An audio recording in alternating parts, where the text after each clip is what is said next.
Hello friends, मैं आपका दोस्त रितेश अपने एमपीपीएससी नोट्स इन हिंदी चैनल में आप सभी का स्वागत करता हूं। तो फ्रेंड्स, आज हम एक टॉपिक पर डिस्कस करने वाले हैं इस वीडियो में, जो कि है एमपीपीएससी मेंस के जो थर्ड पेपर है उसका जो इकाई आ है। ठीक है, यानी कि इकाई आ यूनिट का जो अर्थशास्त्र का अर्थशास्त्र से रिलेटेड जो एक सब्जेक्ट है उसकी इकाई वन के ही टॉपिक की बात करेंगे एक इस वीडियो में हम, जिसमें हम देखेंगे कि आप देख सकते हैं कि उसमें सिलेबस में एक टॉपिक है आतिथ्य और पर्यटन।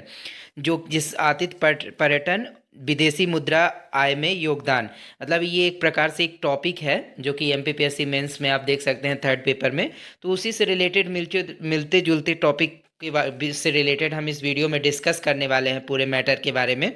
तो चलते हैं, सीधे देखते हैं कि भारत में पर्यटन और आतिथ्य उद्योग का अर्थशास्त्र, यानी कि जो पैसे से रिलेटेड पर्यटन और आतिथ्य से जो उद्योग विस्तृत हुआ है या फैला फल फूल रहा है। ठीक है, तो उसी के बारे में हम इस वीडियो में डिटेल में देखेंगे। तो चलते हैं सीधे वीडियो की ओर और देखते हैं कि भारत में आतिथ्य और पर्यटन उद्योग का अर्थशास्त्र, इसका क्या अर्थ है। तो भारत संस्कृति और विरासत से समृद्ध देश है। देश के हर कोने में वास्तुकला के चमत्कार और स्मारक हैं। भारत के विकास में महत्वपूर्ण योगदान देता है आतिथ्य और पर्यटन। अब चूंकि आप सभी को पता होगा कि भारत चूंकि संस्कृति और विरासत से एक समृद्ध देश है, यानी कि भारत में बहुत प्राचीन काल से ही बहुत सारी संस्कृति जो है प्रचलन में है। ठीक है, और बहुत सारी विरासतें जो राजा महाराजा लोग छोड़ के गए हैं। ठीक है ना, बहुत सारे जैसे आप देखेंगे महल वगैरह हैं, ये सभी चीज़ें वास्तुकला की चीज़ें हैं, स्मारक वगैरह है, ये सभी एक प्रकार से भारत की जो सांस्कृतिक विरासत को बहुत ही जो है उन्नत बनाती हैं। ठीक है, तो इसमें जो है पर्यटन और आतिथ्य का बहुत ही महत्वपूर्ण क्षेत्र है। ठीक है, भारत के पर्यटन और आतिथ्य में, भारत में पर्यटन और आतिथ्य क्षेत्र में क्या शामिल है। तो आतिथ्य और पर्यटन क्षेत्र में यात्रा से जुड़ी सभी गतिविधियां शामिल हैं, जहां पर्यटन क्षेत्र पर्यटकों को आकर्षित करने वाले स्थलों और अधिक पर्यटकों को ध्यान आकर्षित करने से संबंधित गतिविधियों पर ध्यान केंद्रित करता है। वहीं आतिथ्य क्षेत्र में ऐसे पर्यटकों के भोजन और ठहरने से जुड़ी हर चीज़ शामिल होती है। यानी कि पर्यटन के अंतर्गत क्या आता है, पर्यटन के अंतर्गत जैसे मान लीजिए हम कहीं भी घूमने वगैरह जा रहे हैं किसी भी क्षेत्र में, तो वहाँ पर जैसे मान लीजिए कि कोई राष्ट्रीय उद्यान वगैरह घूमने जा रहे हैं या फिर कहीं किसी धार्मिक स्थल पर घूमने जा रहे हैं। ठीक है, तो वो एक प्रकार से पर्यटन के अंतर्गत आता है। लेकिन जो आतिथ्य किस में आएगा, तो आतिथ्य जब हम किसी पर्यटक क्षेत्र में पर्यटन करने जाते हैं। ठीक है, तो जब पर्यटक वगैरह होते हैं, जैसे मान लीजिए हम लोग गए, तो हम लोगों के खाने ठहरने रहने वगैरह सभी चीज़ों की जो व्यवस्था वहाँ पे होती है, जैसे होटल वगैरह होता है। ठीक है, तो वो जो है आतिथ्य क्षेत्र के अंतर्गत आ जाता है। इसी तरह आमतौर पर विरासत स्थल, यात्रा, योजनाकार कार्यक्रम, परिवहन आदि पर्यटन उद्योग का हिस्सा होते हैं। रेस्तरां, होटल, मोटल, रिजॉर्ट आदि आतिथ्य उद्योग के अंतर्गत आते हैं। हालांकि दोनों को एक ही रूप में देखा जाता है, क्योंकि वे दोनों एक आरामदायक यात्रा के लिए आवश्यक हैं। इसलिए पर्यटन और आतिथ्य लगभग समानार्थी हैं और एक पर्यटक की इस यात्रा से संबंधित सभी गतिविधियों को कवर करते हैं। यानी कि जो पर्यटन और आतिथ्य लगभग समानार्थी है, यानी कि पर्यटन और आतिथ्य एक दूसरे से जुड़े हुए हैं। जहाँ भी कोई भी पर्यटक जाता है तो जनरल सी बात है कि वहाँ पर जो है घूमने के अलावा सिर्फ घूमता ही नहीं है, वहाँ खाना खाता पीता भी है। कई बार पर्यटक रुकते भी हैं उस जगह में जा कर के। तो ये सभी चीज़ें एक दूसरे से जुड़ी हुई होती हैं। जैसा कि मान लीजिए हम ताजमहल देखने गए या फिर किसी शहर में गए, दिल्ली गए, तो मान लीजिए दिल्ली में ऐसा तो है नहीं कि हम वहाँ सिर्फ घूमने ही जा रहे हैं, कोई भी चीज़ देखने जा रहे हैं। ज़रूरी से हम वहाँ पे खाना पीना भी खाएंगे, हो सकता है कि हम रह भी सकते हैं वहाँ पे होटलों में। तो ये पर्यटन और आतिथ्य एक दूसरे से लगभग मिले जुले होते हैं या एक दूसरे के समानार्थी होते हैं। बिना पर्यटन के आतिथ्य संभव नहीं है, बिना आतिथ्य के पर्यटन संभव नहीं। ठीक है, भारत में पर्यटन और आतिथ्य का इतिहास, तो यद्यपि यात्रा प्राचीन काल से अस्तित्व में है, लेकिन एक क्षेत्र के रूप में पर्यटन और आतिथ्य की शुरुआत भारत की स्वतंत्रता के समय ही हुई।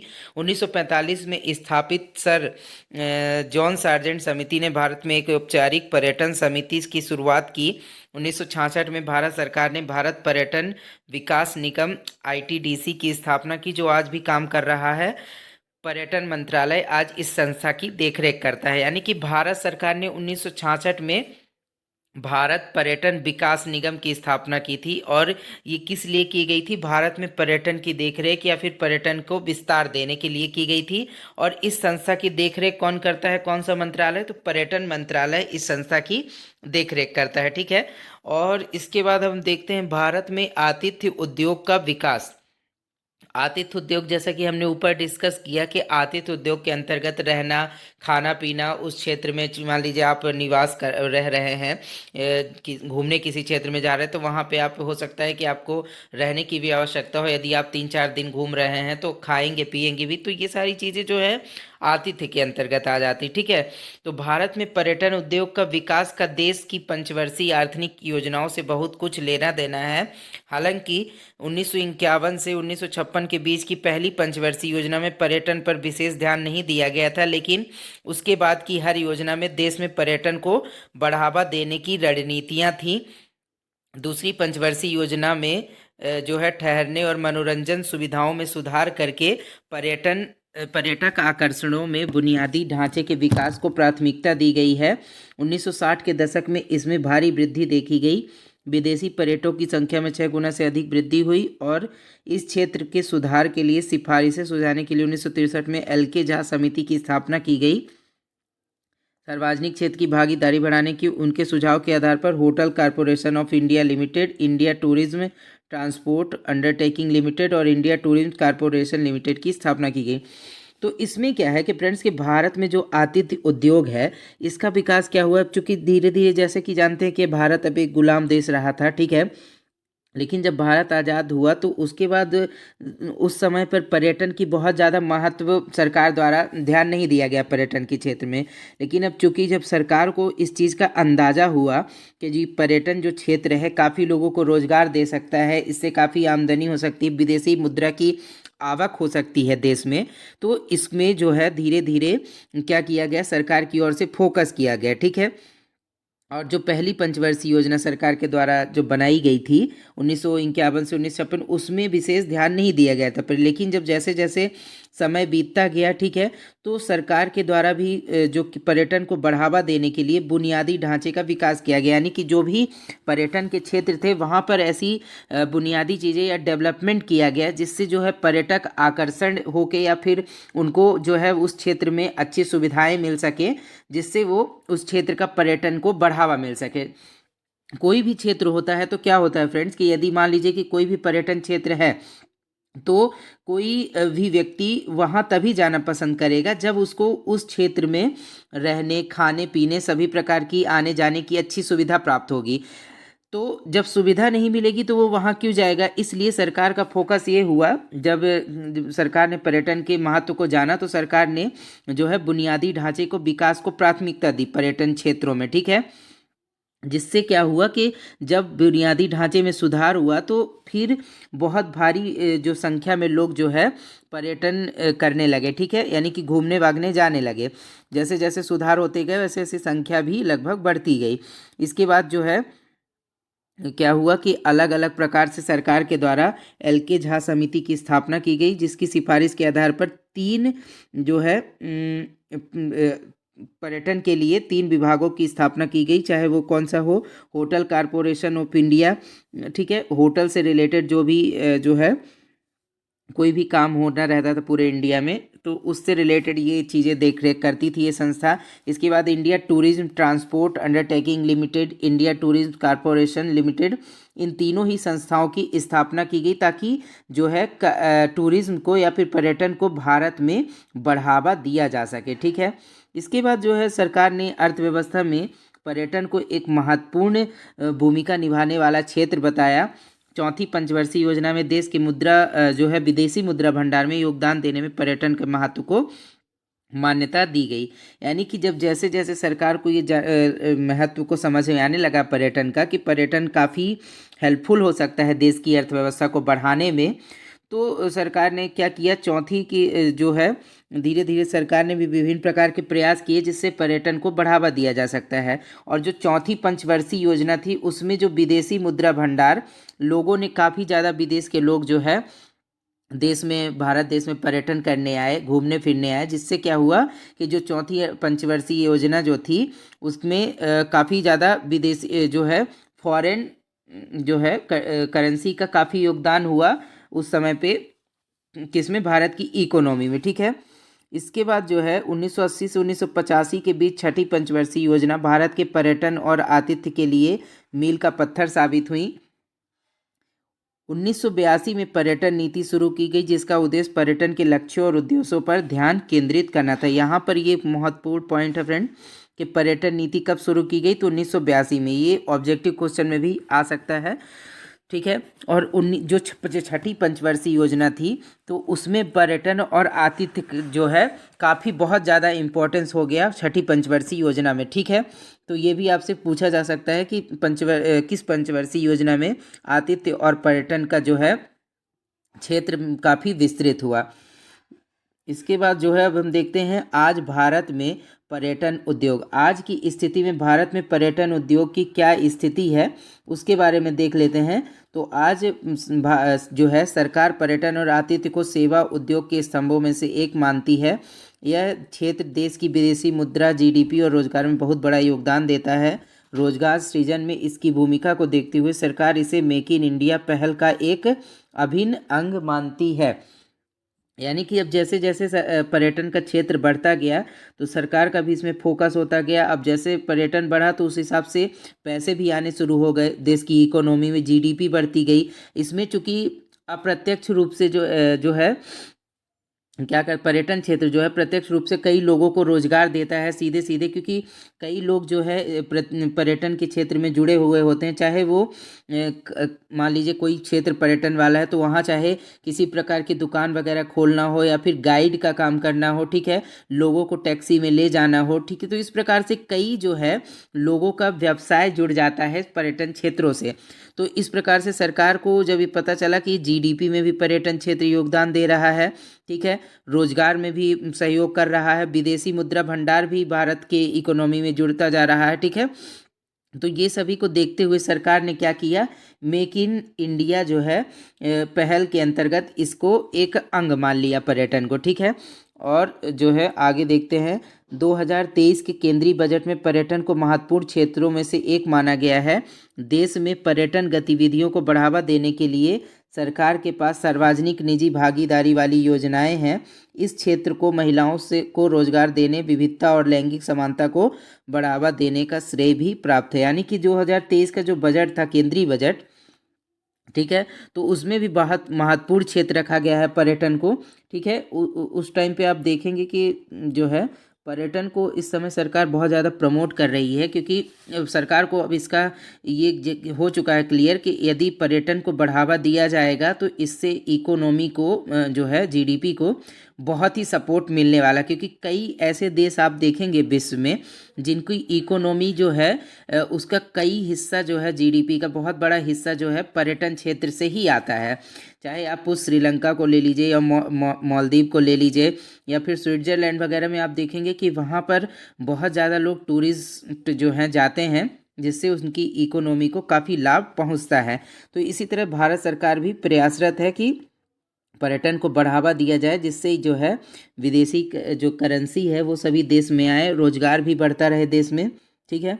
इसके बाद पर्यटन मंत्रालय ने 2023 के लिए भारत भ्रमण नामक एक विशेष पहल की है, जिसका उद्देश्य विश्व भर के पर्यटकों को भारत के दर्शन के लिए आमंत्रित करना है। इसमें जो है इसके अंतर्गत क्या हुआ था, भारत भ्रमण करके एक विशेष पहल जो है शुरू की सरकार ने। उसके बाद जो है देखा गया कि 2022 में देश में जो 2023 में भारत भ्रमण नामक विशेष पहल शुरू की, ताकि लोग जो है विदेशी पर्यटक जो है भारत के दर्शन के लिए आ सकें, है ना, ठीक है। और अब इस 3 पॉइंट क्या हम देखेंगे कि 2022 में देश में 6.19 मिलियन विदेशी पर्यटकों का स्वागत किया गया। यानी कि विदेश से जो भारत में घूमने आने वाले लोग थे वो 2022 में कितने थे, 6.19 मिलियन विदेशी, ठीक है। इसके बाद 2022 में घरेलू यात्रा करने वालों की संख्या 1.7 बिलियन तक पहुंच गई। यानी कि घर वाले घरेलू यात्रा का क्या मतलब है कि यानी कि भारत के ही अलग अलग राज्यों के लोग जो है अलग अलग दूसरे राज्यों में घूमने गए, अपने ही राज्य में कहीं ना कहीं घूमने गए, उनकी संख्या भी जो है कितनी हो गई थी 2022 में, तो 1.7 बिलियन पहुंच गई थी घूमने वालों की देश में ही। ठीक है। इसके बाद पर्यटन से देश की विदेशी मुद्रा आय 16.92 बिलियन तक पहुंच गई। यानी कि जो पर्यटन जो होता है उससे जो सरकार को आमदनी होती है या फिर इनकम होती है, तो वो कितनी विदेशी मुद्रा, जो विदेश के लोग घूमने आए भारत में, उससे सरकार को कितनी आय हुई 2022 में, तो 16.92 बिलियन डॉलर की। ठीक है। और ये धीरे धीरे आंकड़ा ये जो है लगातार बढ़ता ही जा रहा है, क्योंकि अब आप देखेंगे कि धीरे धीरे पर्यटन के क्षेत्र जो है और बढ़ते जा रहे हैं। चाहे फिर वो जो है गुजरात का लोह स्तंभ ही क्यों ना हो, या फिर चाहे अयोध्या का राम मंदिर हो, ठीक है, बनारस का काशी विश्व मंदिर हो, ये सभी चीज़ें जो धीरे धीरे डेवलप होती जा रही हैं, इसमें लोग, विदेशी लोग भी काफ़ी आकर्षित होते हैं इन सभी चीज़ों को देखने के लिए, जिससे क्या होता है कि भारत में विदेशी मुद्रा भंडार की आवक होती है। ठीक है। इसके बाद भारतीय पर्यटन का भविष्य। भारतीय पर्यटन का भविष्य क्या है? तो पर्यटन और आतिथ्य क्षेत्र को भारत की सबसे तेज़ी से बढ़ती उद्योगों में से एक माना जाता है। और जो है 2028 तक राजस्व इसके, यानी कि पर्यटन और आतिथ्य क्षेत्र से जो भारत का राजस्व का अनुमान है 2028 तक 59 बिलियन डॉलर तक पहुंचने की उम्मीद है। यानी कि जो 2022 में 16.9 बिलियन डॉलर तक विदेशी आय मुद्रा हुई थी, ठीक है, तो 2028 तक इसके 59 बिलियन डॉलर तक पहुंचने की उम्मीद है। और 2028 तक विदेशी पर्यटकों के आगमन की संख्या 30.5 मिलियन तक पहुंचने की उम्मीद है। इसके बाद सरकार को उम्मीद है कि 2030 तक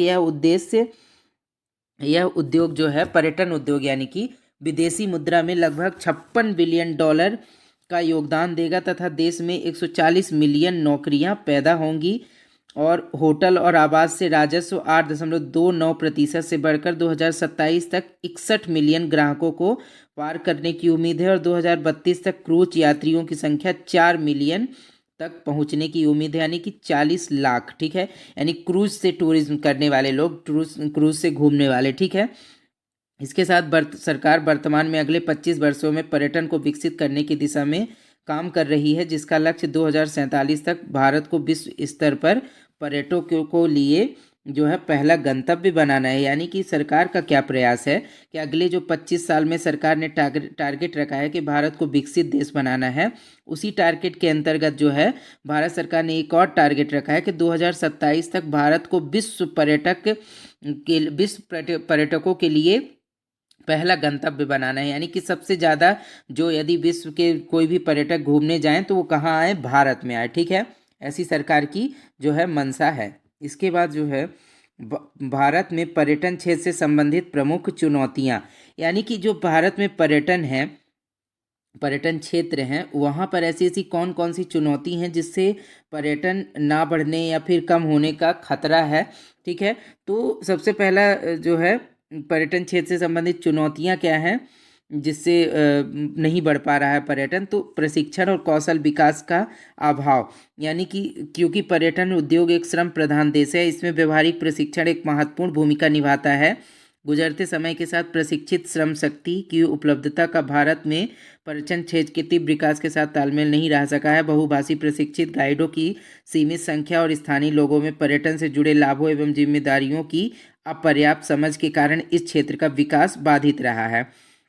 तो क्या है कि ये चुनौती में पहली चुनौती जो है प्रशिक्षण और कौशल विकास के अभाव से संबंधित है। यानी कि आप देखेंगे कि कोई भी पर्यटन क्षेत्र हो तो वहाँ पर जब विदेशी पर्यटक आते हैं या फिर दूसरे राज्य के पर्यटक आते हैं, तो वहाँ पर जो गाइड वगैरह होते हैं, वो मतलब वहाँ गाइड वगैरह की कमी देखने को मिलती है ज़्यादातर पर्यटन स्थलों में। ठीक है। और ऐसी स्थिति में जब प्रशिक्षण नहीं प्राप्त, गाइड की कमी रहती है, प्रशिक्षित गाइडों की कमी रहती है, तो विदेशी पर्यटक आते हैं तो बहुत ज़्यादा फिर उस क्षेत्र में इंटरेस्ट वहाँ पर नहीं लेते हैं उस जगह में, क्योंकि उन्हें लगता है कि जब यहाँ पर कुछ कोई जो है इस क्षेत्र को बताने वाला नहीं है डिटेल में कि क्या कैसा है, तो उस चीज़ का प्रभाव उनके ऊपर बहुत कम पड़ता है। ठीक है।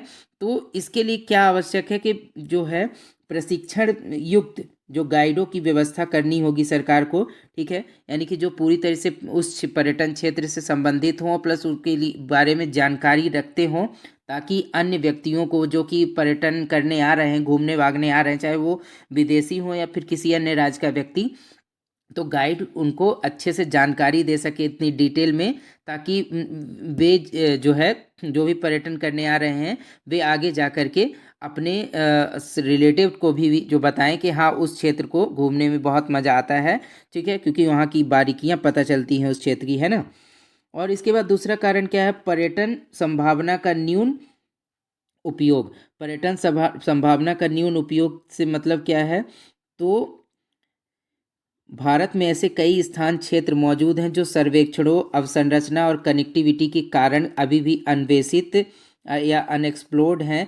घरेलू पर्यटन के प्रति उदासीन रवैया भी इसका एक परिणाम है। उदाहरण के लिए पूर्वोत्तर भारत की आकर्षक प्राकृतिक सुंदरता के बावजूद देश के बाकी हिस्सों के साथ कनेक्टिविटी की कमी के साथ ही बुनियादी ढांचे और आवश्यक सुविधाओं की कमी के कारण यह देश में घरेलू या अंतर्राष्ट्रीय पर्यटकों के यात्रा कार्यक्रमों कमों में जगह पाने में प्रायः वंचित रह जाता है। यानी कि पर्यटन की जो संभावना है देश में, उसका जो है न्यून उपयोग किया जाता है, बहुत कम उपयोग किया जाता है, जिससे क्या होता है कि लोगों तक देश की जो अच्छी अच्छी चीज़ें हैं या अच्छे अच्छे क्षेत्र हैं वहाँ तक पहुँच नहीं हो पाती। इससे वो जो है पर्यटन वाले क्षेत्र वंचित रह जाते हैं। जैसे कि क्या इसमें बताया गया है, जो पूर्वोत्तर के क्षेत्र हैं, आपने देखा होगा कि जो पूर्वोत्तर के राज्य हैं, छोटे छोटे सेवन सिस्टर्स वगैरह कहे जाते हैं, वहाँ पर प्राकृतिक सुंदरता अपार देखने को मिलती है, क्योंकि वो एक प्रकार से वो जंगली क्षेत्र होते हैं, ठीक है, और वहाँ पर पहाड़ी वगैरह इलाके होते हैं। तो क्या होता है कि वहाँ की खूबसूरती देखने को बनती है, लेकिन क्या होता है कि वहाँ पर कनेक्टिविटी नहीं होने के कारण, चाहे वो रोड्स की कनेक्टिविटी हो या रेलवे की कनेक्टिविटी हो या फिर हवाई यातायात की कनेक्टिविटी हो, वो सभी की कमी होने के कारण उस क्षेत्र में जो है विदेशी पर्यटक घूमने नहीं जाते हैं, ठीक है। तो सबसे बड़ी कारण यही है कि उस क्षेत्र में डेवलपमेंट कम हुआ रहता है, तो लोग वहाँ जाना पसंद नहीं करते। जबकि होना ये चाहिए कि सरकार को उस क्षेत्र का जो है कनेक्टिविटी बेहतर करनी चाहिए, आने जाने के लिए पर्यटन क्षेत्रों में जो रास्ते वगैरह बढ़िया बनाने चाहिए, जिससे लोग वहाँ पर जो है घूमने भागने जा सकें ईजिली, ठीक है। तो एक तो ये भी चुनौती है जिसके सरकार को काफ़ी ध्यान देने की ज़रूरत है, ठीक है। और अगला क्या है, संसाधनों का अत्यधिक दोहन। संसाधनों का अत्यधिक दोहन कर इसमें क्या है, तो असंवहनीय पर्यटन प्रायः अत्यधिक उपभोग के माध्यम से प्राकृतिक संसाधनों पर दबाव उत्पन्न करता है, विशेष रूप से भारत के हिमालयी क्षेत्रों में जहाँ पहले से ही संसाधनों की कमी है। यानी कि संसाधनों की कमी होने के कारण, मान लीजिए कि कोई भी क्षेत्र में जो है संसाधनों की कमी है, ठीक है, वहाँ पर जो है संसाधनों की जब पहले से ही कमी है, तो वहाँ पर लोग बहुत तेज़ी से जो संसाधन बचे हैं उसका भी दोहन कर रहे हैं, ठीक है। तो ऐसी कंडीशन में क्या होता है कि जब संसाधन ही नहीं बचेंगे उस क्षेत्र में, तो फिर पर्यटन करने लोग क्या जाएंगे, ठीक है। जैसे कि मान लीजिए कि कोई भी इलाका है, वहाँ पर किसी चीज़ की यदि मान लीजिए कि कमी है, लेकिन कमी होने के बाद उस चीज़ का दोहन बहुत तेज़ी से किया जा रहा है, जो थोड़ी बहुत चीज़ मात्रा में है भी, तो ऐसी कंडीशन में क्या होता है कि वहाँ पर पर्यटन का क्षेत्र का विकास नहीं हो पाता है, ठीक है। इसके बाद जो है अवसंरचना और सुरक्षा की कमी। अवसंरचना और सुरक्षा की कमी का यही ये जो है कि मान लीजिए कि कोई भी पर्यटन क्षेत्र है, तो वहाँ की सबसे बड़ी चुनौती ही यही होती है कि वहाँ की सुविधाएं, यानी कि सुविधा वगैरह जो होती है पर्यटन क्षेत्रों में, यदि बहुत अच्छी नहीं रहती है, या खाने पीने की चीज़ें या फिर रहने की व्यवस्था है या फिर आने जाने की व्यवस्था है उस क्षेत्र में, तो बहुत अच्छी यदि चीज़ें नहीं होती हैं, तो वहाँ पर पर्यटक बहुत कम जाना पसंद करते हैं, ठीक है। जैसे कि मान लीजिए कि आज के वर्तमान की उसमें आप देखेंगे कि जो अयोध्या का राम मंदिर बन रहा है, वहाँ पर सिर्फ राम मंदिर ही नहीं बन रहा है, बल्कि जो है उस क्षेत्र का डेवलपमेंट भी बहुत तेज़ी से किया जा रहा है, चाहे वो रोड की कनेक्टिविटी हो या फिर अंतर्राष्ट्रीय हवाई अड्डा बनाना हो वहाँ पे, या फिर रेलवे की कनेक्टिविटी हो। सरकार हर क्षेत्र में प्रयास कर रही है कि बुनियादी संरचनाएं अच्छी हों, ठीक है, जिससे क्या हो कि विदेशी पर्यटक ज़्यादा से ज़्यादा उस क्षेत्र में आएँ और भारत में विदेशी मुद्रा भंडार जो है बढ़ सके, ठीक है। इसी प्रकार से सुरक्षा भी बहुत बड़ी चुनौती बनी हुई है पर्यटक क्षेत्रों की। आजकल देखने में ये आ रहा है कि यदि विदेशी पर्यटक वगैरह कहीं घूमने आ रहे हैं भारत में, तो कई ऐसे केसेस में देखने को मिलता है कि कई सुरक्षा की चुनौती देखने को मिलती है, कई जगह रेप हो जाते हैं विदेशी पर्यटकों के साथ। तो ऐसी कंडीशन में क्या चुनौती ये है कि सुरक्षा बहुत बड़ी चुनौती है सरकार के लिए, कि पर्यटन क्षेत्रों में यदि कोई विदेशी पर्यटक या फिर देश का ही पर्यटक कोई घूमने भागने जा रहा है, तो वहाँ पर सुरक्षा को सुनिश्चित करना बहुत ज़रूरी है। अन्यथा जो है, यदि डर का माहौल रहेगा उस पर्यटन क्षेत्र में, तो कोई भी उस पर्यटन क्षेत्र में जाना पसंद नहीं करेगा। तो ये एक सबसे ज़्यादा बड़ी चुनौती सरकार के लिए है। ठीक है। इसके बाद जो है आगे की राह क्या है भारत के लिए, यानी कि जो पर्यटन या आतिथ्य का क्षेत्र है भारत, उसमें आगे कैसे बेहतर कर सकता है। ठीक है। तो इसके लिए पहला जो है, भारत के लिए वैश्विक अवसर। भारत के लिए वैश्विक अवसर के अंतर्गत क्या है, तो वसुधैव कुटुंबकम का भारत का दर्शन विश्व को एक परिवार के रूप में देखता है। यह दर्शन बहुपक्षवाद में भारत के अटूट विश्वास को परिलक्षित करता है। ठीक है। और भारत की समृद्ध विरासत और संस्कृति को ध्यान में रखते हुए व्यंजन पर्यटन की एक बेजोड़ विविधता भारत के सॉफ्ट पावर को बढ़ाने और विदेशी राजस्व को आकर्षित करने का एक माध्यम बन सकती है। हाल ही में जारी धर्मशाला घोषणा पत्र सही दिशा में बढ़ाया गया कदम है, जिसका उद्देश्य वैश्विक पर्यटन को समर्थन देने और घरेलू पर्यटन को बढ़ावा देने में भारत की क्षमता को साकार करना है। और अगला पॉइंट है, दूर दराज के क्षेत्रों में रहने वाले लोगों को सहित समाज के हाशिए पर स्थित वर्गों के लिए अवसर पैदा कर पर्यटन के समावेशी विकास पर ध्यान देने की आवश्यकता है। इसी प्रकार प्राकृतिक पारितंत्र में न्यूनतम हस्तक्षेप के साथ हरित पर्यटन को बढ़ावा देना।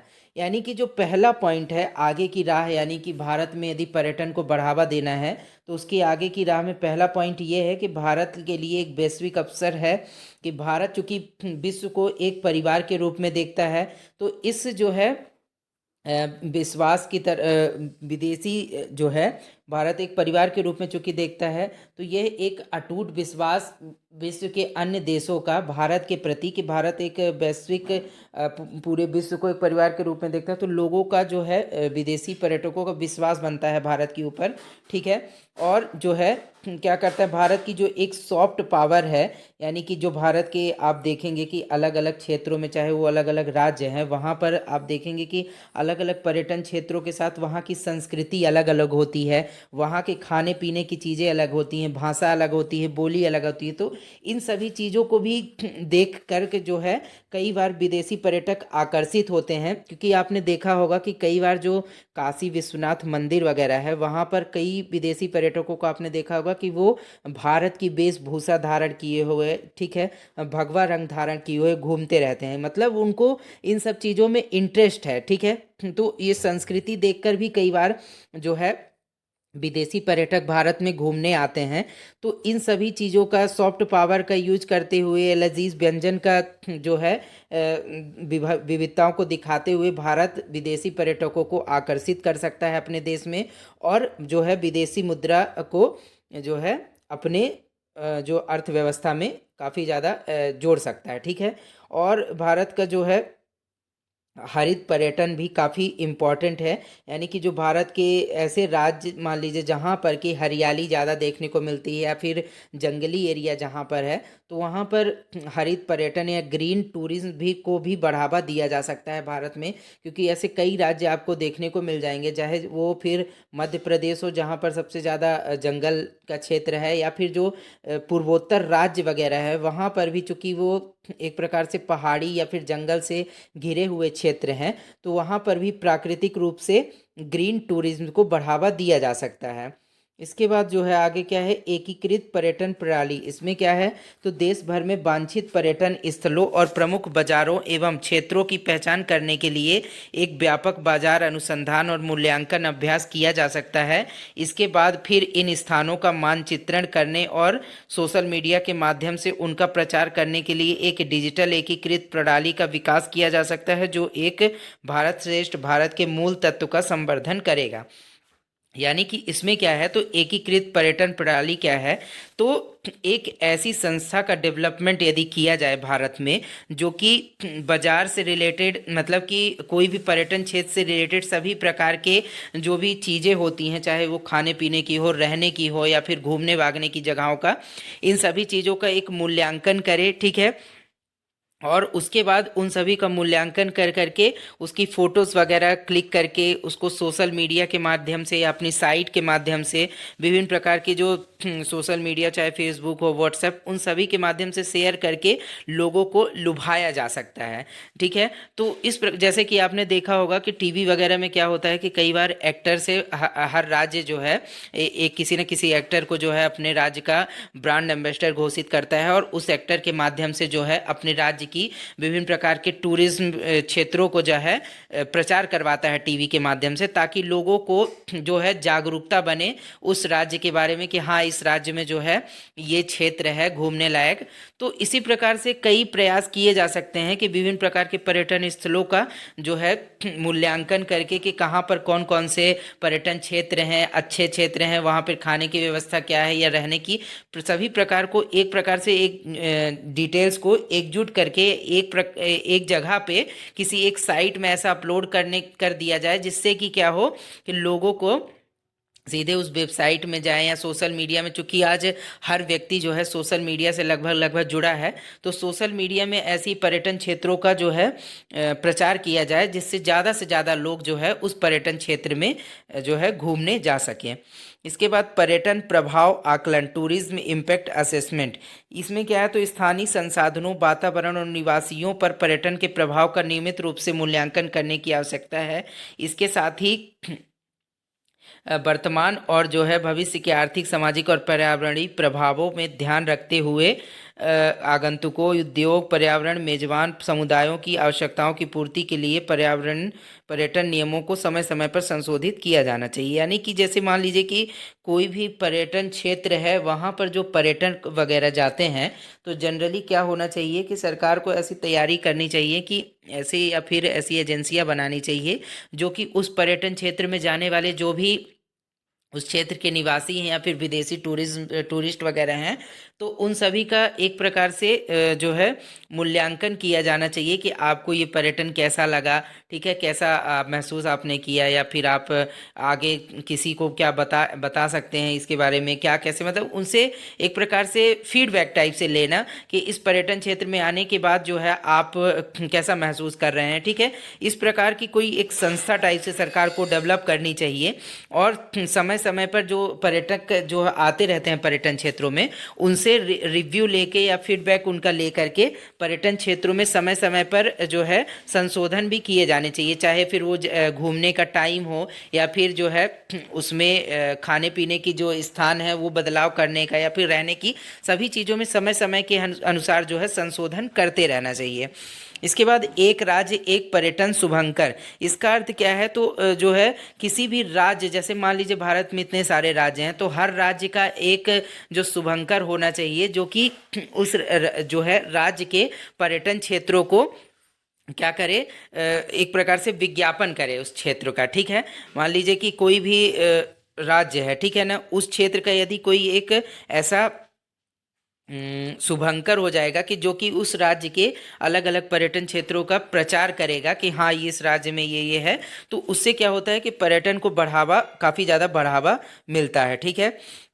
इसके बाद जो अब हम देखेंगे क्या, भारत के पर्यटन क्षेत्र की वर्तमान स्थिति और संभावनाएं। इसमें क्या होगा, तो इसमें देखेंगे भारत में पर्यटन क्षेत्र की वर्तमान स्थिति और संभावनाओं के बारे में, यानी कि जो भारत में पर्यटन क्षेत्र से रिलेटेड अभी वर्तमान में क्या स्थिति है, कितना पर्यटन डेवलप कर रहा है, क्या है, और इसकी भविष्य में क्या संभावनाएं हो सकती हैं, उसके बारे में देखते हैं। तो वर्तमान स्थिति क्या है, तो आर्थिक विकास के लेवल पर विश्व आर्थिक मंच के यात्रा एवं पर्यटन विकास सूचकांक 2024 में भारत की रैंकिंग बढ़कर 39 हो गई है, और पर्यटन क्षेत्र भारत के सकल घरेलू उत्पाद यानी जीडीपी में 7% का योगदान देता है। और अप्रैल 2000 से लेकर दिसंबर 2023 की अवधि में होटल एवं पर्यटन उद्योग में संचयी एफडीआई इक्विटी प्रवाह 17.1 बिलियन अमेरिकी डॉलर था, जो विभिन्न क्षेत्रों में प्राप्त कुल एफडीआई प्रवाह का 2.57%, यानी कि धीरे धीरे क्या हो रहा है कि भारत में जो पर्यटन की स्थिति है उसमें सुधार होता जा रहा है। जो विदेशी पर्यटक हैं वो धीरे धीरे विदेश में से जो है भारत में घूमना पसंद कर रहे हैं।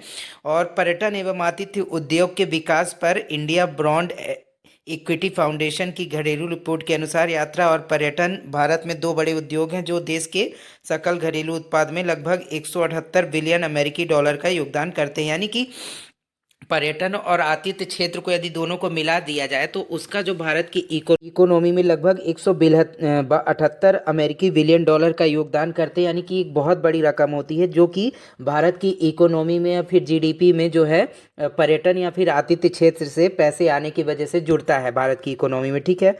और जो है रोजगार सृजन जो है पर्यटन से कैसे बढ़ता है, पर्यटन या आतिथ्य से, तो यात्रा और पर्यटन ने 32.1 मिलियन रोजगार अवसर सृजित किए जो वर्ष 2021 में कुल रोजगार का 6.9% थे। यानी कि 2021 में लगभग 7% जो रोजगार है वो रोजगार यात्रा और पर्यटन क्षेत्र से जो है आया है। ठीक है, भारत में जुड़ा है।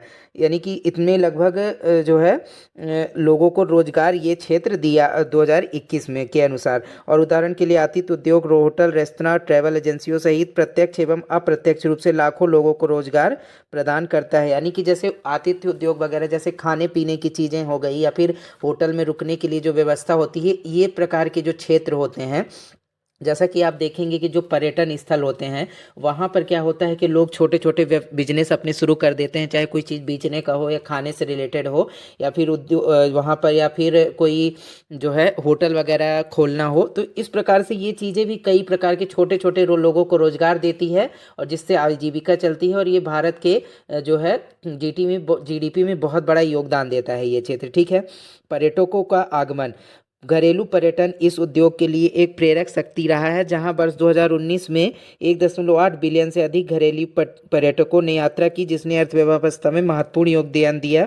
पर्यटन मंत्रालय के अनुसार दिसंबर 2023 में विदेशी पर्यटक आगमन जो है की संख्या 10,70,163 थी। यानी कि लगभग जो 2019 के आंकड़ों के अनुसार 1.8 बिलियन से ज़्यादा लोगों ने जो है घरेलू पर्यटक लोगों ने जो भारत में पर्यटन किया, यानी कि घूमे इधर से उधर। और ऐसे ही लगभग 10 लाख से भी ज़्यादा लोग 2023 के आंकड़ों के अनुसार जो है विदेशी लोग जो है भारत में पर्यटन के लिए घूमने आए। ठीक है ना। इसके बाद प्रमुख गंतव्य क्या है, तो इसमें लोकप्रिय गंतव्यों में आगरा का ताजमहल, अमृतसर का स्वर्ण मंदिर, गोवा के समुद्र तट, केरल का बैक वाटर और हिमाचल प्रदेश एवं उत्तराखंड के लिए हिल स्टेशन शामिल है। यानी कि जो प्रमुख गंतव्य यहाँ जहाँ लोग जाते हैं घूमने वगैरह देखने जाते हैं, तो उनमें कौन कौन से शामिल थे प्रमुख रूप से जहाँ लोग जा रहे थे, तो आगरा का ताजमहल था, अमृतसर का स्वर्ण मंदिर, गोवा का समुद्र तट। ये सारी चीज़ें जो है काफ़ी जो है प्रचलित थी, लोग यहाँ पर ज़्यादा घूमने जा रहे थे। जैसे कि आजकल हाल ही में जो सरदार वल्लभ भाई पटेल जी की जो यूनिटी स्टैचू ऑफ यूनिटी बना है कहाँ पर, गुजरात में, तो उसे भी ज़्यादा से ज़्यादा लोग देखने जा रहे हैं। बल्कि जो है जो आंकड़ा आया था 2023 में, उसमें ताजमहल से ज़्यादा घूमने जो है स्टैचू ऑफ यूनिटी को देखने लोग गए थे। ठीक है। तो वो भी एक प्रकार से पर्यटन का स्थल बहुत बड़ा बनता जा रहा है। इसके बाद संभावना या क्षमता में क्या है, तो भारत की जो पर्यटन की संभावना क्या है कि कैसे बढ़ाया जा सकता है या क्या क्षमता है, तो उसके बारे में देखते हैं। तो अंतर्राष्ट्रीय पर्यटक आगमन, देश की लंबी तटरेखा विभिन्न आकर्षक समुद्र तटों से संपन्न है। इसके साथ ही वित्तीय वर्ष 2027 तक भारत में यात्रा बाजार के 125 बिलियन अमेरिकी डॉलर तक पहुंचने का अनुमान है, जबकि वर्ष 2028 तक जो है अंतर्राष्ट्रीय पर्यटक आगमन की संख्या 30.5 मिलियन तक पहुंचने की उम्मीद है। यानी कि जो है क्या आगमन, जो अंतर्राष्ट्रीय पर्यटक जो है धीरे धीरे, चूंकि पर्यटन का विकास हो रहा है भारत में, तो भारत में जो है ऐसा अनुमान लगाया गया है कि 2027 तक भारत की जो यात्रा बाजार में घूमने फिरने में 125 बिलियन अमेरिकी डॉलर का योगदान होगा पर्यटन और आतिथ्य क्षेत्र का। और ठीक वैसे ही 2028 तक में जो अंतर्राष्ट्रीय विदेशी पर्यटक जो हैं वो भारत में लगभग 30.5 मिलियन तक पहुंचने की उम्मीद है। लगभग 30 लाख से ज़्यादा लोगों के विदेशी पर्यटकों के भारत में आने की संभावना है। ठीक है। इसी प्रकार रोजगार के अवसर का भी क्या अनुमान है, तो वर्ष 2029 तक इस क्षेत्र में लगभग 53 मिलियन रोजगार अवसर सृजित होने की उम्मीद है। उम्मीद की जाती है कि देश के सकल घरेलू उत्पाद में इस उद्योग का प्रत्यक्ष योगदान 2019 और 30 के बीच 7 से 9% की वार्षिक वृद्धि दर्ज करेगा। यानी कि यह अनुमान ये है कि जो रोजगार है इस क्षेत्र में वो धीरे धीरे बढ़ेगा, और किस दर से बढ़ेगा, 7 से 9% की वृद्धि दर से बढ़ेगा। ठीक है। और फिर कारोबारी वृद्धि क्या है? कारोबारी वृद्धि में भी जो धीरे धीरे, चूंकि अब यदि पर्यटन या आतिथ्य क्षेत्र बढ़ता जाएगा तो उसका जो है कारोबार भी लोगों का बढ़ेगा। जो पर्यटन क्षेत्र के आसपास लोग दुकानें वगैरह लगाते हैं, या फिर कोई बड़ा बिजनेस वहाँ पे करता है, या होटल से इंडस्ट्री वगैरह रहती हैं, तो वो भी धीरे धीरे बिजनेस में जो है बढ़ोतरी होती जाएगी जैसे जैसे पर्यटन बढ़ेगा। तो ठीक है, 2020 में अनुमानित 75 बिलियन अमेरिकी डॉलर से बढ़कर 2027 तक 125 बिलियन अमेरिकी डॉलर तक पहुंच सकता है। यानी कि जो भारत में कारोबार वृद्धि होगी यात्रा और पर्यटन की वजह से, तो वो कितनी होगी? 125 बिलियन अमेरिकी डॉलर तक यात्रा बाजार पहुंच सकता है। ठीक है। इसके बाद जो है आगे हम क्या देखते हैं, आगे भारत में पर्यटन क्षेत्र का क्या महत्व है। भारत में पर्यटन क्षेत्र जो है उसका क्या महत्व है, तो संभव है कि ये भी क्वेश्चन अलग से पूछा जा सकता है। तो विदेशी मुद्रा, सबसे पहला तो योगदान जो क्या महत्व है, तो विदेशी मुद्रा, चूँकि जब विदेशी लोग आते हैं भारत में घूमने के लिए, तो वो जो है डॉलर वगैरह लेकर आते हैं या विदेशी करेंसी को, तो जो क्या होता है कि भारत की इकोनॉमी बहुत बड़ा सपोर्ट होता है। जैसे जैसे विदेशी लोग भारत में बढ़ते जाएंगे वैसे वैसे जो है इकोनॉमी में जो विदेशी करेंसी का योगदान बढ़ता जाएगा। इसलिए एक बहुत ही जो है हेल्पफुल है, भारतीय पर्यटन क्षेत्र जो है काफ़ी हेल्पफुल है किसको? विदेशी मुद्रा को बढ़ाने के लिए देश की इकोनॉमी में। ठीक है। और जो है उदाहरण के लिए आगरा के ताजमहल देखने के लिए अंतर्राष्ट्रीय पर्यटकों की आमद, जिससे कि बड़ी संख्या में विदेशी मुद्रा राजस्व उत्पन्न होता है। यानी कि जैसे जैसे लोग पर्यटन क्षेत्र में विदेशी लोग देखने जाएंगे और उससे क्या होगा, जो है फॉरेन करेंसी जो है भारत में आती जाएगी। इसके बाद गुणक प्रभाव, पर्यटन का अन्य क्षेत्रों जैसे खाद्य एवं खान पान, होटल, रेस्तरां, रियल एस्टेट और परिवहन पर भी सकारात्मक स्पिल ओवर इफेक्ट पड़ता है। जैसे यदि कोई पर्यटन क्षेत्र है तो वहाँ पर आप देखेंगे कि कोई भी, चूँकि कोई भी जा रहा है किसी भी क्षेत्र में पर्यटन करने या घूमने भागने, तो वहाँ पर खाने पीने की चीज़ें भी ज़रूर खरीदेगा। होटल वगैरह में यदि कोई, बहुत लोग क्या होता है कि जाते हैं तो वो रुकते वगैरह हैं वहाँ पर। ठीक है। और यदि कोई पर्यटन क्षेत्र बहुत ही विदेशियों को या फिर किसी बड़े बड़े अमीर लोगों को यदि पसंद आ गया, तो वो कोशिश ये करते हैं कि उस क्षेत्र में अपनी भी प्रॉपर्टी लेने की आसपास कोशिश करते हैं कि उस क्षेत्र में कोई प्रॉपर्टी ले ली जाए। तो इससे भी क्या होता है कि, या फिर उस क्षेत्र में कोई जाता है तो वहाँ परिवहन के साधन भी डेवलप होते हैं बड़े बड़े। ठीक है, चाहे वो ट्रेन हो, सड़क हो, बस हो, या फिर रेलवे हो, या फिर हवाई जहाज़ वगैरह से लोग जाते हैं, तो इससे क्या होता है कि परिवहन में भी एक प्रकार से क्या होता है कि बढ़ोतरी होती है। ठीक है। और उदाहरण के लिए जयपुर जैसे शहर में पर्यटन में वृद्धि के कारण स्थानीय शिल्प, रियल एस्टेट विकास और परिवहन सेवाओं की मांग में वृद्धि हुई है। यानी कि जयपुर में जैसे पर्यटन बढ़ता गया तो धीरे धीरे वहाँ क्या, वहाँ के जो लोकल प्रोडक्ट्स से वहाँ जो लोग उसको खरीदना शुरू किए बाहर के लोग। ठीक है। और वहाँ रियल एस्टेट यानी कि जो लोग आसपास ज़मीन लेने पर्यटन क्षेत्र में जयपुर के कोशिश करने लगे, जिससे क्या हुआ कि वहाँ की सेवाओं की मांग में जो वृद्धि हुई। ठीक है।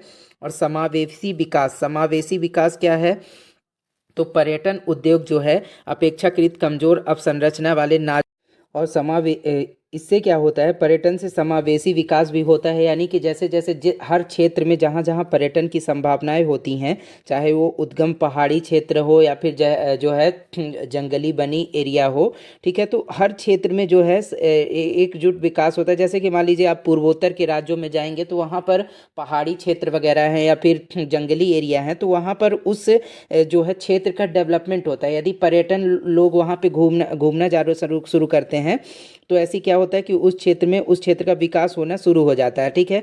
जगह जगह होटल वगैरह खुलने लगते हैं या फिर खान पान की चीज़ें होती हैं, उस क्षेत्र में जो चौतरफा विकास देखने को मिलने लगता है। ठीक है। इसके साथ अंतर प्रदान सांस्कृतिक आदान मतलब या जो है सांस्कृतिक आदान प्रदान होता है। जब किसी भी क्षेत्र में जो पर्यटन को बढ़ावा मिलता है तो वहाँ पर जो जो लोग जाते हैं, जैसे पर्यटन के, जैसे मान लीजिए कि कोई राज्य है, पूर्वोत्तर का राज्य है, वहाँ के जो है दूसरे राज्य के लोग वहाँ घूमने जाते हैं। ठीक है। तो अब चूँकि उत्तर साइड के राज्य के लोग यदि घूमने पूर्वोत्तर साइड के राज्य के में जाएंगे, तो वहाँ पर क्या होता है कि दोनों की संस्कृति चूँकि अलग होती है, लेकिन जब वो दो आपस में जब जब दो लोग वहाँ पर मिलते हैं, अलग अलग राज्यों के लोग, तो वहाँ पर सांस्कृतिक रूप से भी आदान प्रदान होता है। या फिर जो है कई बार क्या देखने को मिलता है कि वहाँ एक पर्यटक जो है अपने क्षेत्र की चीज़ों को वहाँ बताने की कोशिश करता है कि हमारे क्षेत्र में तो ये है, और वहाँ के लोगों भी अपने जो है संस्कृति के बारे में बताते हैं। तो इससे क्या होता है कि सांस्कृतिक रूप से एक जुड़ाव महसूस होता है और संस्कृति का प्रभाव बढ़ता जाता है उस क्षेत्र में। इसके बाद रणनीतिक कूटनीति उपकरण। पर्यटन द्विपक्षीय संबंधों और लोगों के बीच परस्पर संपर्क को बढ़ाता है तथा स्थायी निर्भरता बंधन का निर्माण करता है, जो शांति सुनिश्चित करता है। उदाहरण के लिए पर्यटन के माध्यम से जापान और दक्षिण कोरिया जैसे देशों के साथ भारत के सांस्कृतिक आदान प्रदान ने राजनयिक संबंधों और आपसी समझ को सुदृढ़ किया है। इसमें क्या है कि रणनीतिक रूप से भी पर्यटन बहुत ही योगदान देता है। जैसे कि भारत के साथ जो रिश्ते हैं जापान और जो है कोरिया वगैरह के, तो क्या था कि कोरिया में ये माना जाता है कि बहुत पहले, जो आज से हजारों साल पहले भारत के राजा वगैरह जो है रिश्तेदारी किया करते थे वहाँ की रानियों से, ठीक है। तो उससे भी क्या होता है कि भारत में एक प्रकार से जुड़ाव देखने को मिलता है विदेशी देशों के साथ, ठीक है, पर्यटन से। और इसके बाद जो है आगे भारत में पर्यटन से संबंधित विभिन्न पहले क्या हैं, तो पर्यटन के स्थलों का आकर्षण बनाना। सरकार के द्वारा कई पहले की ऐसी की गई हैं, पहल की गई हैं जिससे पर्यटन बढ़ सके, ठीक है। तो इसके लिए सबसे पहले पर्यटक स्थलों का आकर्षण बढ़ाने के लिए कौन कौन सी जो है योजनाएं सरकार के द्वारा पहल शुरू की गई है, तो स्वदेश दर्शन योजना। इसमें क्या होता है कि सांस्कृतिक, ऐतिहासिक और प्राकृतिक विरासत का लाभ उठाते हुए पूरे भारत में थीम आधारित पर्यटन सर्किट विकसित करने के लिए स्वदेश दर्शन योजना शुरू की गई थी। यह बौद्ध सर्किट, तटीय सर्किट, मरुस्थल सर्किट और इको सर्किट जैसे विभिन्न सर्किटों में बेहतर अवसंरचना में पर्यटक अनुभव सुनिश्चित करने का लक्ष्य रखता है। यानी स्वदेश दर्शन योजना के तहत क्या है कि सरकार का ये लक्ष्य है कि लोग जो है भारत के लोग ही, चाहे जैसे कि मान लीजिए क्या होता है कि भारत के अक्सर लोग जो जो पैसे वाले होते हैं ज़्यादातर वो कोशिश करते हैं कि विदेश में जाएं घूमने, वहाँ का ये ऐसा रहने का तरीका अलग है, ऐसा करके घूमने। लेकिन भारत सरकार का इस योजना के तहत क्या है कि भारत के लोग जो है भारत में ही घूमें और भारत की चीज़ों को देखें, जिससे क्या हो, यहाँ की इकोनॉमी को भी बल मिले, ठीक है। और जो है प्रसाद योजना भी शुरू की गई है। यह तीर्थ स्थलों के विकास और सौंदर्यीकरण पर केंद्रित योजना है, प्रसाद योजना। इसके बाद हृदय योजना क्या है, इसका उद्देश्य विरासत शहरों को संरक्षित और पुनः जीवंत करने का है। और पर्यटन पर्व है, इसके तहत क्या है, तो घरेलू पर्यटन को प्रोत्साहित करने के लिए एक राष्ट्रव्यापी अभियान जिसमें सांस्कृतिक कार्यक्रम एवं गतिविधियां शामिल होंगी। देखो अपना देश पहल क्या है, तो भारत के विविध भूदृश्यों और सांस्कृतिक विरासत के अन्वेषण को बढ़ावा देकर घरेलू पर्यटन को प्रोत्साहित करती है। यानी कि देखो अपना देश, देखो अपना देश का मतलब ये है कि भारत के जो घरेलू पर्यटक हैं उनको लुभाना। यानी कि अपने जो भारत में चूंकि अलग अलग राज्य हैं, अलग अलग राज्यों में बहुत सारे जो है पर्यटक स्थल हैं, तो उसी के तहत इस पहल जो शुरू की गई कि पहले देखो अपना देश, यानी कि देश को देखो कि कितनी सुंदर सुंदर देश में चीज़ें हैं, उसके बाद ही बाद में कहीं जाने का सोचो यार, ठीक है। और एक भारत श्रेष्ठ भारत योजना भी लागू की गई है जिसमें राज्य युग्मों के माध्यम से सांस्कृतिक एकीकरण को बढ़ावा देता है, आदान प्रदान एवं सहयोग को प्रोत्साहित करता है और एकता एवं विविधता को बढ़ावा देता है।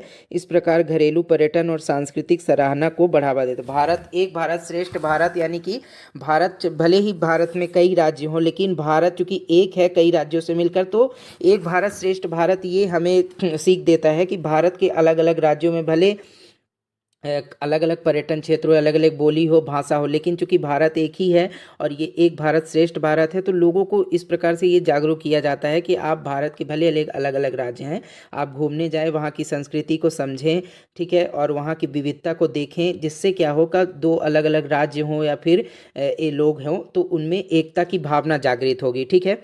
इसके बाद राष्ट्रीय पर्यटन नीति 2022। राष्ट्रीय पर्यटन नीति 2022 क्या है, तो नवीन नीति का उद्देश्य देश में पर्यटन विकास के लिए ढांचागत स्थितियों में सुधार करना, पर्यटन उद्योगों को जो है समर्थन देना, पर्यटन को सुदृढ़ करना, सहायक कार्यों एवं पर्यटन उप क्षेत्रों को विकसित करना और निम्नलिखित 5 प्रमुख क्षेत्रों पर ध्यान केंद्रित करना है, जैसे हरित पर्यटन, डिजिटल पर्यटन, गंतव्य प्रबंधन, आतिथ्य क्षेत्र में कौशल विकास और सूक्ष्म लघु उद्योगों से संबंधित पर्यटन को समर्थन देना।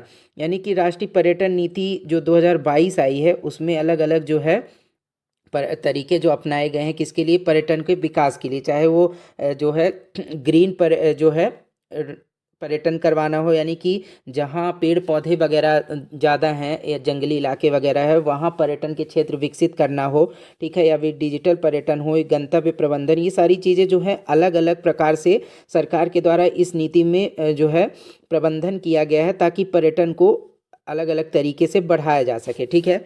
और इसके बाद जो है डिजिटल पहल क्या की गई, डिजिटल पहल के माध्यम से कैसे पर्यटन को बढ़ाया जा सकता है, तो उसके लिए क्या क्या जो है तैयारियां सरकार के द्वारा की गई हैं। ई वीज़ा सुविधा दी गई है। यह पहल वीज़ा आवेदन प्रक्रिया को सरल बनाती है जिससे पर्यटकों को ऑनलाइन आवेदन करने और इलेक्ट्रॉनिक वीज़ा प्राप्त करने की सुविधा मिलती है। इससे सुविधा बढ़ती है और अंतर्राष्ट्रीय आगमन को बढ़ावा मिलता है। यानी कि ई वीज़ा सुविधा के तहत जैसे चूंकि यदि कोई विदेशी पर्यटक जो है घूमने भारत में आना चाहता है तो उसे ई वीज़ा की सुविधा दी गई है, पर्यटन वीज़ा दिया जाता है ताकि वो ईजिली जो है उसे वीज़ा मिल सके घूमने वगैरह के लिए, ठीक है। इसके बाद वेब टिकटिंग आधारित ई टिकट लागू किए गए हैं। प्रमुख पर्यटक आकर्षण स्थलों और स्मारकों के लिए कार्यान्वित यह प्रणाली प्रतीक्षा समय को कम करती है और आगंतुक प्रबंधन में सुधार करती है, ठीक है। यानी कि टिकट वगैरह ईजिली जो है घूमने वगैरह यदि कोई जाता है कहीं भी स्मारक या आकर्षण स्थल में तो ई टिकटिंग प्रणाली का व्यवस्था की गई है जिससे ऑनलाइन ही टिकट बुक किया जा सके, जिससे क्या हो कि कोई भी पर्यटक यदि विदेशी पर्यटक आता है या घरेलू पर्यटक तो उसे लाइन में लगने की टिकट किसी भी जगह को देखने के लिए पर्यटन स्थल में लाइन वगैरह ना लगना पड़े, तो इसलिए जो है ई टिकट वगैरह की व्यवस्था की गई कि ऑनलाइन टिकट वगैरह बुक किया जा सकता है घूमने के लिए। जैसे आप देखेंगे कि कान्हा किसली वगैरह में जो है वहाँ पर आप ऑनलाइन भी वहाँ घूमने का टिकट जो है बुक कर सकते हैं, ठीक है, सफारी वगैरह का। इसके बाद जो है आतिथ्य उद्योग का राष्ट्रीय एकीकृत डेटाबेस, इसमें क्या है देश भर में आवास इकाइयों के एक व्यापक डेटाबेस के रूप में निधि का उद्देश्य आतिथ्य क्षेत्र के बारे में सटीक एवं अद्यतन जानकारी प्रदान करना है।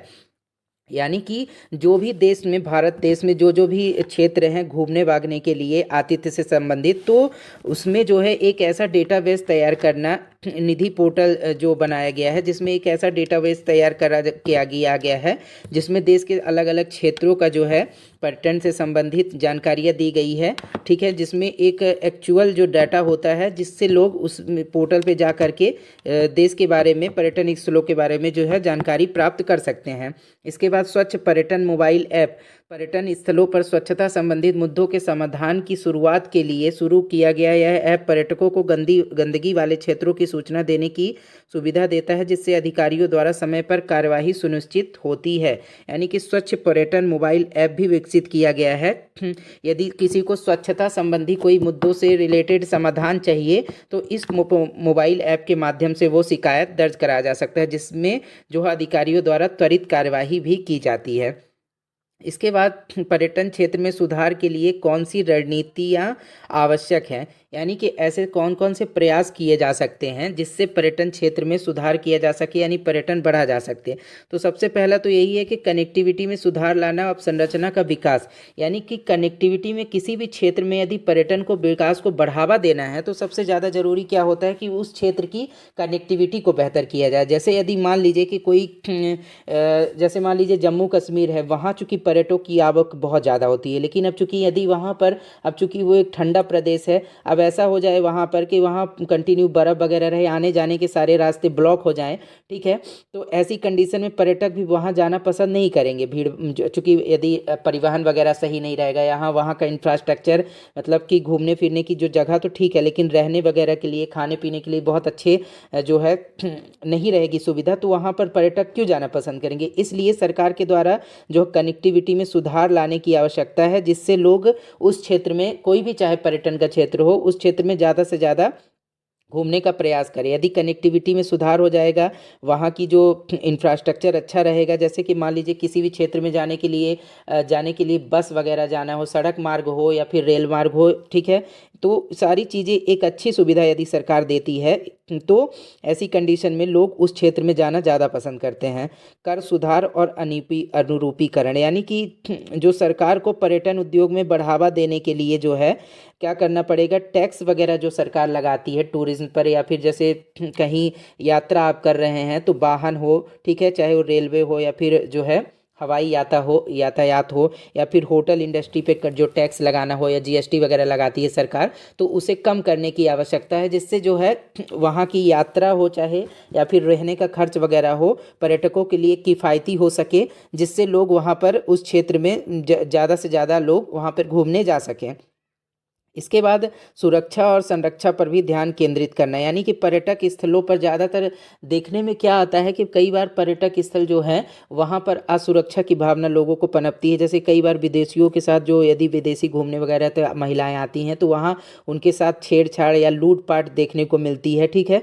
तो ऐसी घटनाओं को सरकार को जो प्रयास करने होंगे कि ऐसी घटनाओं को दूर किया जाए या रोका जाए, जिससे जो है पर्यटकों में विश्वास बने अपनी सुरक्षा के प्रति, और पर्यटक किसी भी पर्यटन क्षेत्र में जाने से पहले ये ना सोचे कि हम वहाँ जाएंगे तो हमें असुरक्षा होगी या हमारे साथ कोई छेड़छाड़ या फिर जो है लूटपाट की घटनाएं घटित हो सकती हैं। तो इन सभी चीज़ों को सरकार को जो पुलिस तैनाती वगैरह की व्यवस्था करनी चाहिए और सुरक्षा व्यवस्था पुख्ता करनी चाहिए, जिससे लोग जो है आसानी से किसी भी पर्यटन क्षेत्र में घूम भाग सकें, ठीक है। प्रशिक्षण कार्यक्रम के तहत क्या है, तो प्रशिक्षण कार्यक्रम यानी कि जो भी कोई पर्यटन क्षेत्र है तो वहाँ पर गाइड वगैरह जो होते हैं, तो अब चूंकि गाइड बहुत ही भारत में क्या होता है कि पर्यटन क्षेत्रों में गाइड वगैरह बहुत कम देखने को मिलते हैं। और कम देखने का कारण क्या है, क्योंकि गाइड वगैरह में उतने जो है उन्हें इस प्रकार से ट्रेंड नहीं होते हैं जिससे वो पर्यटकों को उस क्षेत्र के बारे में बता सकें। तो आवश्यकता क्या है कि चूँकि भारत में जो गाइड वगैरह हैं उनको इस प्रकार से ट्रेंड किया जाए कि लोग जो है कोई भी यदि गाइड का काम कर रहा है, तो यदि कोई टूरिस्ट आता है तो उसे वो गाइड जो है उस पर्यटन क्षेत्र के बारे में बहुत अच्छी तरीके से जो है जानकारी दे सके, ठीक है, ताकि जो पर्यटक है जो घूमने के बाद वो दूसरे व्यक्ति को भी जा कर के उस चीज़ के बारे में बताए कि हाँ उस क्षेत्र में ये ऐसे ऐसे जो है चीज़ें हैं, जिससे घूमने का आनंद अलग ही आता है, ठीक है। इसके बाद ऑनलाइन उपस्थिति बढ़ाना का क्या है, तो सोशल मीडिया, ट्रैवल वेबसाइट और वर्चुअल टूर का उपयोग कर पर्यटन स्थलों की दृश्यता में उल्लेखनीय वृद्धि की जा सकती है। एक सुदृढ़ ऑनलाइन उपस्थिति वैश्विक ध्यान आकर्षित करेगी और संभावित पर्यटकों के लिए अपनी यात्रा की योजना बनाना आसान कर देगी। यानी कि ऑनलाइन उपस्थिति बढ़ाना, जब कोई भी विदेशी हो या ठीक है या देश का कोई भी व्यक्ति हो, यदि वो किसी क्षेत्र में यदि घूमने जाना चाहता है, तो सबसे पहले वो क्या करता है कि गूगल में सर्च करता है कि ये क्षेत्र कैसा है, ठीक है। तो और किसी भी पर्यटन क्षेत्र का ज़्यादा से ज़्यादा ऑनलाइन जो सोशल मीडिया पर हो या फिर गूगल में हो, या फिर ज़्यादा से ज़्यादा उस क्षेत्र के बारे में सरकार को जानकारी उपलब्ध कराई जानी चाहिए, ठीक है। जिससे क्या होता है कि वेबसाइट वगैरह में यदि जानकारी सही सही और ज़्यादा से ज़्यादा जानकारी उपलब्ध होगी तो लोग उस क्षेत्र में जाने के प्रति आकर्षित होंगे, ठीक है। जैसा कि जो अभी हाल ही में राम मंदिर अयोध्या में बना है, तो उसका चूंकि सरकार ने बहुत ही प्रचार प्रसार किया था, जिससे क्या है कि वहाँ का पर्यटन धीरे धीरे बहुत तेज़ी से बढ़ता जा रहा है, ठीक है। तो इस प्रकार से ऑनलाइन जो है ट्रेवल वगैरह या पर्यटन को उपस्थिति दर्ज कराने के लिए सरकार को काफ़ी प्रयास करने चाहिए, जिससे लोग उस क्षेत्र में ज़्यादा से ज़्यादा घूमने जा सकें, ठीक है। इसके बाद भारत में होटल उद्योग में नवीनतम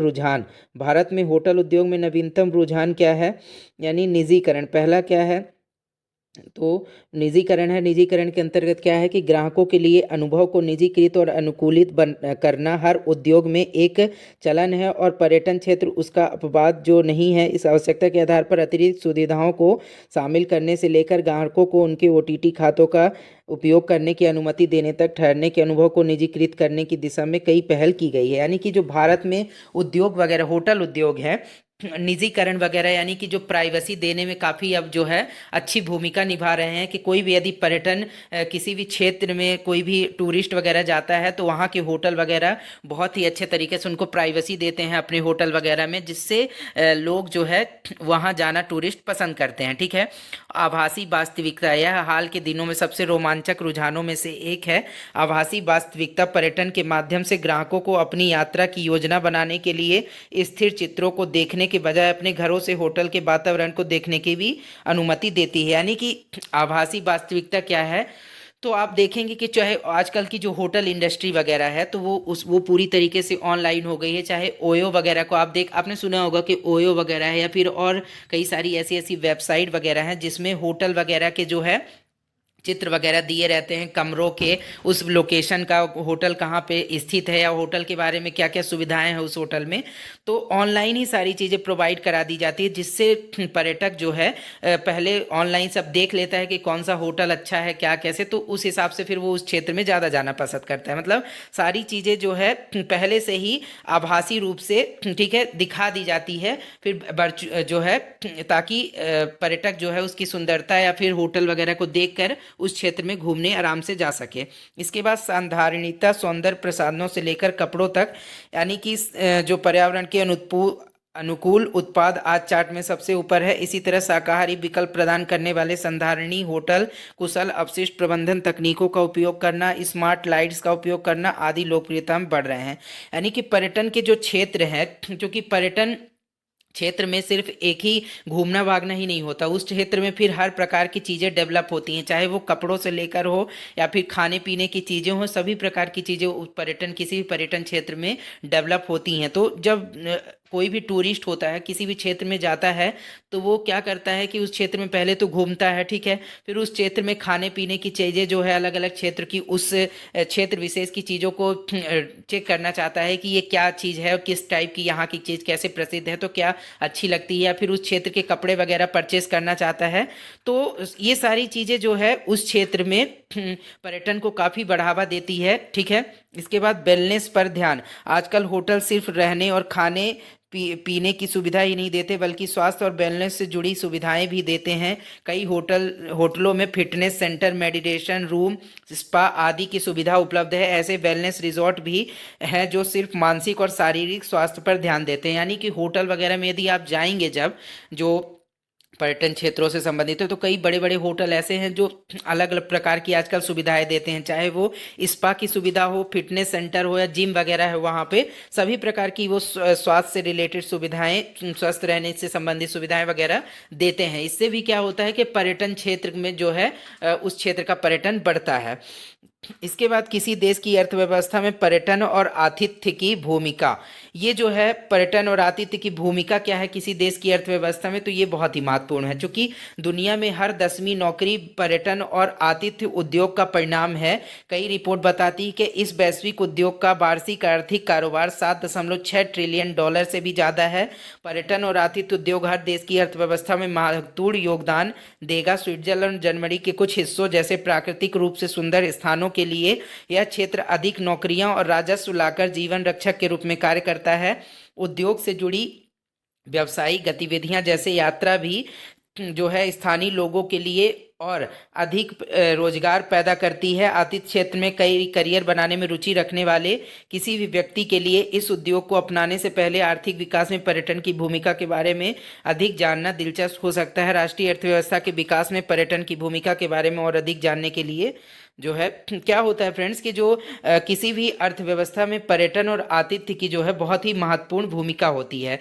यानी कि आप देखेंगे कि कई ऐसी कंट्रीज़ हैं जहाँ पर जो है उनकी इकोनॉमी में पर्यटन का बहुत बड़ा रोल होता है। जैसे आप मालदीव को देखेंगे, श्रीलंका देखेंगे, स्विट्जरलैंड वगैरह देखेंगे, या विदेश में जर्मनी वगैरह को आप यूरोप में देख लीजिए, तो ये सभी जो है एक टूरिस्ट प्लेस हैं। बहुत ही लोग ज़्यादा से ज़्यादा लोग यहाँ जाना पसंद करते हैं, क्योंकि और जाना वहाँ क्यों पसंद करते हैं, क्योंकि वहाँ का इंफ्रास्ट्रक्चर बहुत अच्छा है, वहाँ की स्वच्छता बहुत अच्छी है, वहाँ का जो होटल इंडस्ट्री बहुत अच्छी है, ठीक है। तो ये सारी चीज़ें देख कर ही लोग वहाँ पर जाना करते हैं। अब जब ये लोग जाते हैं पर्यटन करने उस क्षेत्र में घूमने वगैरह, तो वहाँ की इकोनॉमी को बहुत ही सपोर्ट मिलता है, ठीक है।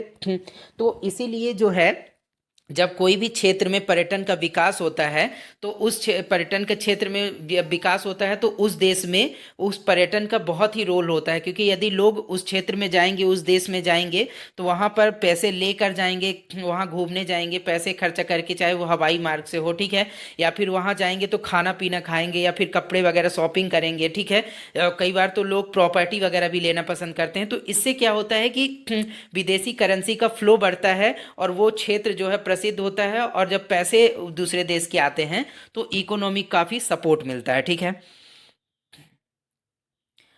आतिथ्य क्षेत्र में जो है यह स्थानीय और राष्ट्रीय रोजगार के अच्छे स्रोत के रूप में कार्य करता है। यानी कि जो पर्यटन क्षेत्र होता है राष्ट्रीय रोजगार में भी काफ़ी महत्वपूर्ण योगदान देता है। जब कोई पर्यटन क्षेत्र होता है तो वहाँ पर चूंकि अलग अलग व्यवसाय से लोग जुड़े हुए रहते हैं, चाहे उद्योग जो है होटल उद्योग हो या फिर खाने पीने की चीज़ों हो, कपड़े का व्यवसाय हो या फिर कोई अलग अलग प्रकार की, जैसे मान लीजिए कि क्रूज़ वगैरह चलाना हो, तो इस क्षेत्र में अलग अलग लोग जो है जुड़ जाते हैं, जिससे क्या होता है कि उनका रोजगार उन्हें प्राप्त होता है, वो बेरोजगार की श्रेणी से बाहर आ जाते हैं। और जब रोजगार प्रदान हो लोगों को प्रदान होता है तो ये एक अर्थव्यवस्था, किसी भी देश की अर्थव्यवस्था के लिए बहुत ही जो है अच्छी चीज़ होती है। ठीक है, तो इस प्रकार से आज हमने देखा फ्रेंड्स कि जो क्या होता है कि जब पर्यटन में जब बढ़ता है तो उस क्षेत्र में कई प्रकार के विकास होने लगते हैं, चाहे वो उद्योगों से रिलेटेड विकास हो या फिर उस चीज़ का इंफ्रास्ट्रक्चर डेवलपमेंट हो। ठीक है, तो सभी प्रकार की चीज़ें पर्यटन से बढ़ती हैं। तो पर्यटन किसी भी देश की अर्थव्यवस्था के लिए बहुत ही महत्वपूर्ण है, चाहे वो कोई भी देश हो। ठीक है, जैसे ही भारत में चूंकि धीरे धीरे पर्यटन का क्षेत्र बढ़ता जा रहा है, अनुमान के अनुसार भी धीरे धीरे सरकार ने भी ये अनुमान लगाए हैं कि धीरे धीरे पर्यटन बढ़ता जाएगा।